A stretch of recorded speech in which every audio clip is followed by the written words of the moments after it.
Oke, selamat pagi. Pagi. Gimana kabarnya? Baik. Oke, terima kasih. Pagi hari ini kita akan melanjutkan praktikum sensor aktuator, melanjutkan minggu lalu, di mana minggu lalu kita sudah belajar tentang definisi apa itu sensor dan aktuator, kemudian tentang sifat atau karakteristik dari masing-masing sensor dan aktuator, dan juga beberapa aplikasi dan jenis-jenis dari sensor aktuator. Ya. Nah, di tubuh kita manusia juga tentu ada namanya sensor. Ya, kalau kita mengenal biasa dengan disebut indera. Ada 5 indera yang kita miliki, yang makanya disebut dengan panca indera. Ya, bisa dibantu Rahmat, apa contoh dari salah satu indera kita? Ya Pak, yang pertama ada mata sebagai penglihatan Pak. Oke, betul. Toti? Yang kedua ada telinga sebagai pendengar. Oke, Lutfi? Yang ketiga ada hidung sebagai pencium. Oke, yang ketiga, keempat, Fortun? Yang keempat ada lidah sebagai perasa, Pak. Dan terakhir, Dela? Yang terakhir ada kulit sebagai peraba dan mendeteksi suhu. Ya, semua jawaban betul ya. Terima kasih. Untuk selanjutnya saya akan jelaskan adalah kriteria dari penilaian praktikum sensor aktuator ini. Yang pertama nanti akan ada ujian teori, diambil kurang lebih bobotnya 20%. Biasa nanti saya akan ambil atau lakukan ujiannya di pertemuan terakhir, di pertemuan ke-16. Yang berikutnya adalah nanti nilai praktikum ini cukup besar, 50%, dan kita akan bagi menjadi 4 kali ujian modul. Ya, masing-masing ada yang 10%, ada yang sampai 15%. Nah, faktor yang akan mempengaruhi dari nilai praktikum ini adalah tingkat keberhasilan dari rangkaian yang akan dibuat dan juga kecepatan. Nah, kenapa faktor ini saya ambil? Sama-sama kita ketahui bahwa Politeknik ini akan membentuk sebuah seorang teknisi. Ya, artinya nanti tanggung jawab Anda di industri adalah bagaimana Anda menyelesaikan suatu trouble mesin dengan secepat-cepatnya dan benar. Nah, artinya ini bagaimana menjaga produktivitas. Ini yang kami ambil metodenya untuk di laporan praktikum. Nanti setelah bisa 1 minggu setelah ini bisa Anda kumpulkan ya dengan cara ditulis tangan laporannya. Formatnya seperti yang minggu kemarin sudah disampaikan. Dan yang terakhir tentu adalah presensi. Ini mengambil porsi 10%. Ya, demikian adalah kriteria penilaian yang harus diketahui agar Anda bagaimana mengatur strategi untuk mendapatkan nilai sebaik-baiknya. Nah, lanjut untuk materi hari ini saya akan coba kaitkan tentang sensor ini dengan sistem yang akan dibangun, bahwa sensor ini keberadaannya ada di mana sih? Dia adalah satu perangkat masukan pada sebuah sistem kendali, ya, pada sistem kendali. Kita tahu bahwa sistem kendali itu tentu ada bagian controllernya, ya, biasa kita menggunakan PLC atau microcontroller atau komputer. Nah, itu ada 2 bagian masukan, bisa dari setting operator atau manusia. Yang kedua adalah tentu dari masukan dari sensor. Ini adalah fungsi dari sensor sebagai masukan di controller. Kemudian si microcontroller ini akan mengeluarkan sebuah sinyal output untuk diteruskan ke driver dan untuk dilakukan di proses. Ya, dari proses ini yang akan di sensor oleh masing-masing sensor tergantung dari prosesnya apa. Ya, ini adalah fungsi atau implementasi aplikasinya di mana sih sebenarnya sensor. Ini adalah di suatu sistem kendali yang closed loop. Ini adalah sistem kendali closed loop. Kalau kendali open loop tidak ada sensor, ya. Oke, untuk merefresh materi kemarin, saya ingin tahu siapa yang masih ingat dengan definisi sensor? Saya Pak. Sensor adalah komponen yang merubah suatu besaran ke besaran lainnya. Oke. Cukup singkat ya, jadi pada prinsipnya adalah sebuah komponen yang bisa merubah satu besaran ke besaran yang lain. Oke, selanjutnya saya akan jelaskan tentang hubungan sensor dengan transducer ya. Nah, secara definisi tadi sudah dijelaskan yang sensor, kemudian apa itu transducer? Transducer sama adalah fungsinya merubah satu besaran ke besaran yang lain, tapi dia dalam bentuk sebuah device atau satu rangkaian. Kalau sensor tadi komponen, kata kuncinya komponen, tapi kalau transducer adalah sebuah rangkaian, ya. Nah, berikut adalah gambaran antara sensor dan transducer. Ini sebenarnya satu kesatuan, ya, di mana di dalam transducer ini terdapat sensor. Sensor ini yang bekerja untuk membaca masukan, bisa berupa optik, panas, kimia, mekanik, untuk diterima, ya, oleh sensor, kemudian diolah. Ya, di dalamnya ada rangkaian-rangkaian contoh amplifier, filter, osilasi, ya. Kemudian hasil olahan ini dikeluarkan oleh sebuah rangkaian output, ya. Bisa berupa arus listrik, bisa berupa tegangan listrik. Jadi kalau kita lihat transducer ini di dalamnya selalu ada sensornya, ya, karena ini sebuah komponen. Ini hubungan antara sensor dan transducer, ya. Ya, contohnya ini adalah berupa transducer karena di dalamnya ada sensor, ada rangkaian, kemudian dikeluarkan, ya, melalui kabel outputnya. Kalau komponen, contoh komponen-komponen dari sensor ini adalah bentuk komponen-komponen, ya. Nah, berikutnya ini jenis-jenis, ya, sensor. Ada kategori yang fisika, ada cahaya, suara, suhu, gaya, dan percepatan. Ada juga kategori kimia, ada sensor pH, kemudian gas, ada juga cairan dan sebagainya. Nah, ini pengelompokan jenis-jenis sensor, ya. Kemudian hari ini kita akan membahas khusus salah satu jenis sensor, yaitu sensor optik, ya. Sensor optik ini seperti apa kerjanya? Bahwa sensor ini adalah bisa atau memiliki kepekatan cahaya. Jadi sensor yang mampu merespon, ya, adalah adanya cahaya yang masuk mengenainya. Nah, kemudian tujuan pembelajaran dari sensor optikal ini ada 4. Yang pertama tentu adalah nanti diharapkan bisa mengerti tentang apa itu sensor optik, kemudian bisa memahami jenis-jenis dan karakteristik dari sensor optik. Yang ketiga adalah memahami rangkaian atau bagaimana menginstal sensor optik, dan yang terakhir mengetahui fungsi dan aplikasi sensor optik. Nah, ini yang 4 hal yang nanti setelah pembelajaran ini bisa dipahami, ya. Berikutnya adalah ini ada gambar bagaimana proses dari sensor optik bekerja. Prinsipnya adalah seperti ini. Ada bagian sensornya sendiri, ya, berupa komponen. Ini adalah bagian dari positioning sensitive detector, adalah bagian yang menerima cahaya. Kemudian tentu ada bagian yang menjadi sumber cahaya, ya. Cahaya yang akan diterima oleh si sensor ini bisa cahaya tampak, bisa juga cahaya tidak tampak seperti infrared, gitu, ya. Sehingga ada 2 komponen pokok, yaitu transmitter pengirim cahaya dan bagian penerima cahaya receiver. Jadi ada 2 bagian pokok. Ada yang dikemas dalam satu benda, ada yang bisa terpisah, ya. Seperti ini jenis-jenis sensornya. Ini adalah jenis-jenis sensornya. Ada disebut dengan fotoresistor, ya. Ya, kita biasa mengenalnya adalah LDR. Ini simbolnya seperti ini, ya. Berarti ini ada perubahan resistansi. Bendanya seperti ini. Kemudian ada fototransistor, simbolnya seperti ini, ya. Kemudian bendanya seperti ini, ya.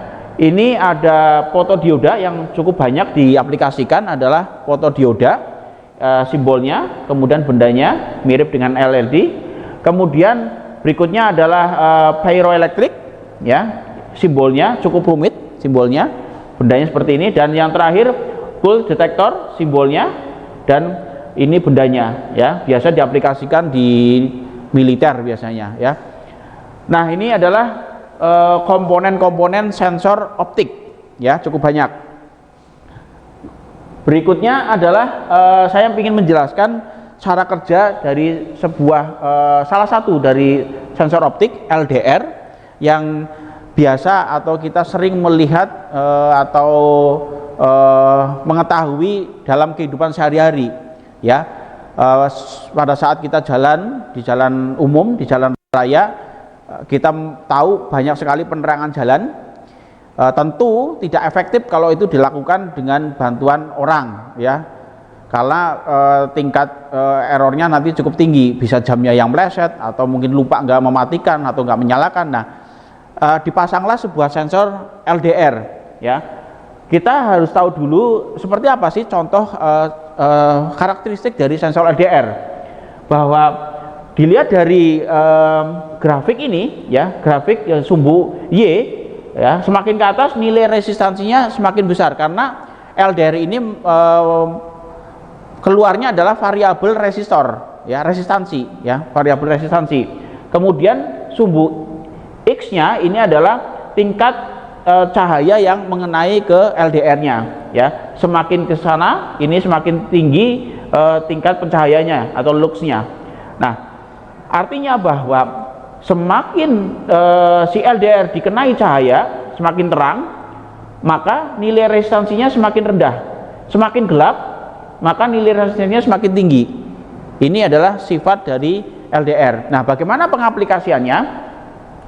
Contoh rangkaian sederhana seperti ini, ya, ini adalah rangkaian yang diaplikasikan di penerangan jalan, ya. Nah, kalau kondisi gelap, tadi kondisi gelap nilai resistansinya tinggi. Artinya di daerah sini arus yang mengalir dari VCC, ya, rendah, tapi akan lebih banyak nilai arusnya itu menuju ke R2 untuk men-trigger transistor, ya. Dengan transistor ini mendapatkan bias dari basisnya, maka kolektor dan emitor ini berfungsi sebagai switching, nyambung, ya. Dengan nyambungnya kolektor emitor, maka si relay akan mendapatkan tegangan negatif. Apa akibatnya kalau relay mendapatkan tegangan negatif? Maka dia mengaktifkan dari kontaknya mengaktifkan lampu, sehingga, ya, kondisinya lampunya nyala. Ini yang diaplikasikan di penerangan jalan. Sebaliknya, kondisi terang, artinya bahwa LDR ini memiliki nilai resistansi yang kecil, ya, yang kecil.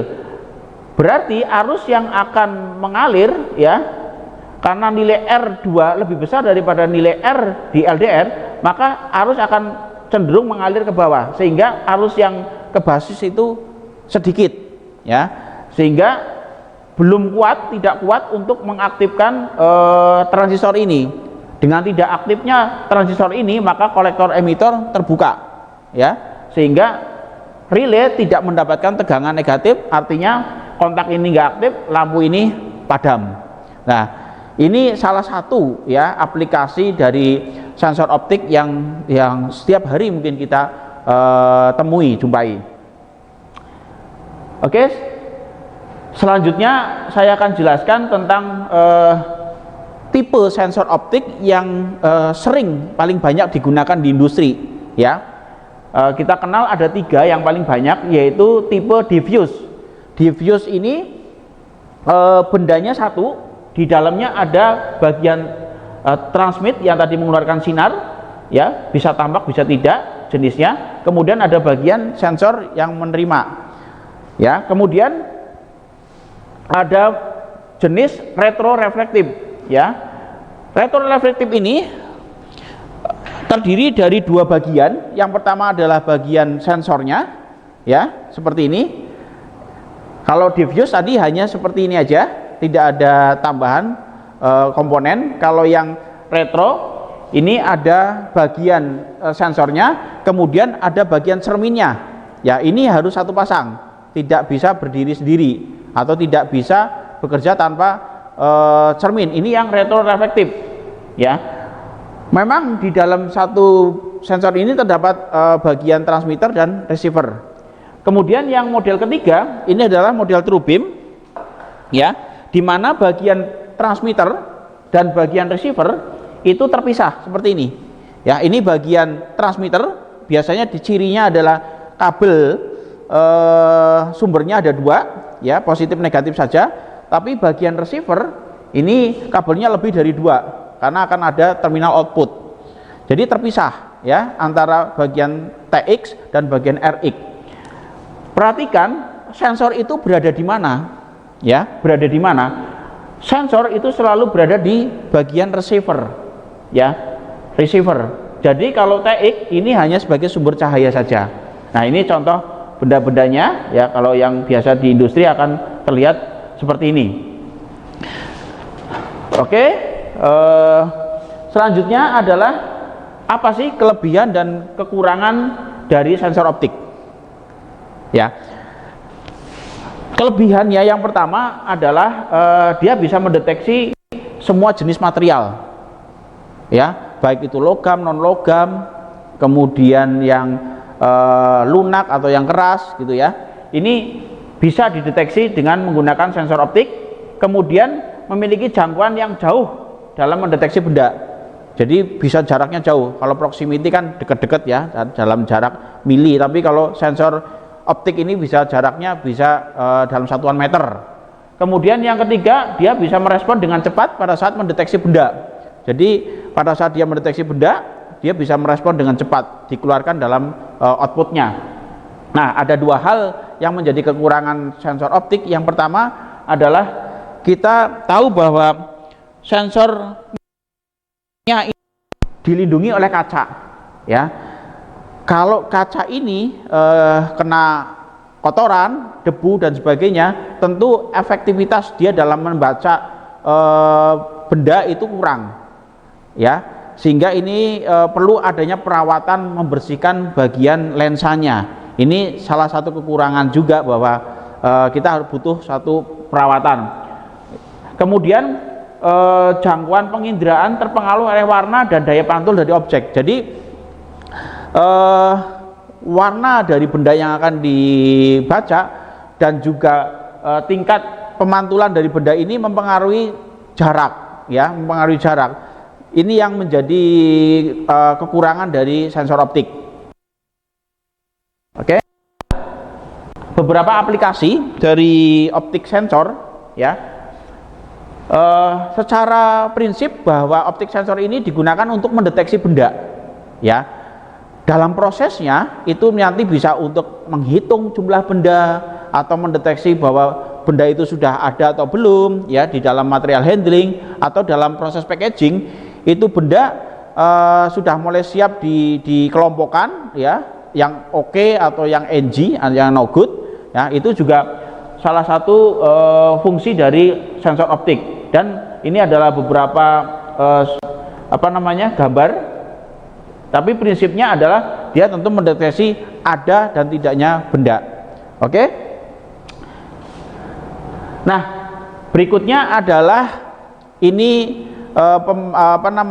materi yang penting dalam hal instalasi atau pemasangan dari sensor optik. Oke? Sebelum sampai sini dari penjelasan tadi, apakah ada pertanyaan yang belum jelas? Bagaimana penjelasannya? Clear? Oke, baik. Kalau seperti itu kita langsung lanjut ke tipe dari output, ya. Tipe dari output ada dua jenis tipe output pada optik sensor. Yang pertama adalah tipe transistor. Transistor ada dua jenis, ya, NPN. NPN ini artinya bahwa beban atau output yang akan dipasang ini nanti dia akan menerima sinyal negatif dari sensor. Kalau tipe PNP ini nanti beban atau benda yang akan bekerja ini akan menerima sinyal positif. Jadi kalau PNP dari sensor akan mengeluarkan sinyal positif, kalau NPN akan mengeluarkan sinyal negatif. Ya, ini yang tipe transistor. Adapun yang tipe relay nanti akan terdapat 5 buah kabel, ya, 5 buah kabel, di mana yang 2 adalah untuk sumber. Kemudian untuk yang 3, sebagaimana diketahui relay outputnya ada 3 buah terminal kontak. Yang pertama COM, NO dan NC dengan kode warna seperti ini ya. Untuk yang transistor kode warnanya tentu untuk positif sama, positif adalah warna coklat. Kemudian untuk yang negatif warna biru. Kemudian untuk yang output, karena yang transistor hanya satu, maka dia berwarna hitam. NPN maupun NPN nanti dibedakannya bukan di warna kabel tapi di speknya, ya, di spesifikasinya. Adapun untuk yang terminal di relay ada 3 buah kabel warna hitam, biasanya itu NO, kemudian NC-nya ada di putih dan COM-nya ada di warna grey. Oke, ini adalah wiring dari kabel output optik sensor ya. Oke, sebelum kita melangkah ke proses praktikum, perlu kami jelaskan peralatan-peralatan apa yang diperlukan dari rangkaian untuk membentuk satu rangkaian sensor. Nah, yang akan kami aplikasikan nanti adalah sensor yang diffuse, yang tipe diffuse ya. Yang pertama peralatannya tentu adalah power supply, kemudian ada relay, ada sensor diffuse sendiri, ada outputnya nanti berupa lampu dan motor, serta dibantu dengan terminal dan obeng sendiri. Nah, nanti cara kerjanya pada saat si sensor ini mendeteksi benda, maka dia mengaktifkan relay terlebih dahulu. Ya, ini sebagai driver. Ya, kemudian relay ini baru akan mengaktifkan lampu dan motor. Kenapa ini dipilih ada relay, padahal output kan? Kita harus mengetahui tentang kemampuan maksimal dari output relay, output sensor. Jadi kalau output ya, atau beban membutuhkan arus yang lebih besar daripada kemampuan output dari sensor, ini bisa mengakibatkan kerusakan pada sensor. Sehingga ini yang kita hindari kalau dipasangnya beban langsung ke sensor. Jadi melewati sebuah driver yaitu relay ya. Selanjutnya ini adalah rangkaian untuk sensor diffuse yang dimanfaatkan untuk mengaktifkan lampu dan motor ya. Kira-kira ada yang mau mencoba ke depan? Silakan, Kosin.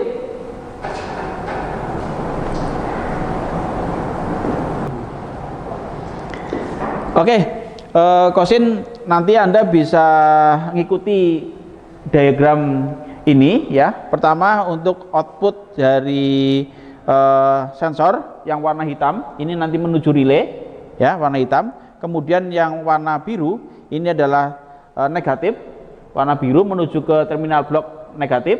Kemudian yang terakhir warna coklat ini dari sensor menuju ke terminal blok positif ya. Yang warna biru silakan ke sini adalah terminal blok negatif. Ya, nanti setelah kencang dipastikan bahwa ini tidak lepas lagi, ditarik sedikit ya. Betul. Kemudian yang warna coklat menuju ke terminal positif.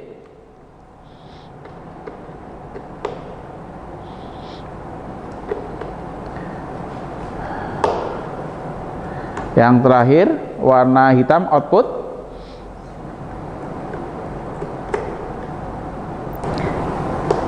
Ya, ini power supply-nya sudah disetting 24 volt DC. Nah, ini rangkaian sudah terpasang lengkap. Kita uji coba dengan cara menghidupkan power supply-nya. Ya, silakan Kosin. Nah, kalau sensor terhalang bagian depannya ada menjumpai benda, maka dia aktif ya, aktif pada outputnya menuju ke relay, relay mengaktifkan ke lampu dan motor seperti ini. Ya.